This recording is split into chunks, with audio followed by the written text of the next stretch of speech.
ঘরে থাকা কিছু উপকরণ দিয়ে বানিয়ে নিয়েছিলাম চিকেন ফ্রাই। এটাই আপনাদের সাথে শেয়ার করছি। এখানে দিয়ে দিয়েছি আদা রসুন বাটা, তারপরে দিয়েছিলাম জিরা গুঁড়ো, তারপরে দিয়েছিলাম মরিচ গুঁড়ো, তারপরে ধনিয়া গুঁড়ো, তারপরে দিয়েছিলাম হলুদ গুঁড়ো, তারপরে 2 টেবিল চামচ সয়া সস অ্যাড করে নিয়েছিলাম, তারপর স্বাদ মতো লবণ অ্যাড করেছি। এটা নিয়ে ভালোভাবে মাখিয়ে আমি 2 ঘন্টার মতো ম্যারিনেশন করে নিয়েছি। এরপরে আমি বেসনের গুঁড়ো দিয়েছিলাম, তারপরে আমি কর্নফ্লাওয়ার অ্যাড করেছি।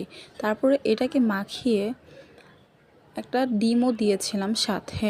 এরপরে মাখিয়ে আমি এটাকে আবার আধ ঘন্টার জন্য আমি রেখে দিয়েছি। তারপরে একটা ফ্রাই প্যানে তেল গরম করে এটাকে ভাজতে দিয়ে দিয়েছিলাম। এভাবে একটা একটা করে চিকেনগুলো ভেজে নিচ্ছি, লাল লাল করে ভেজে নিয়েছি। তারপরে আর কি, এই তো হয়ে গিয়েছে আমার চিকেন ফ্রাই ঘরোয়া স্টাইলে। Thanks for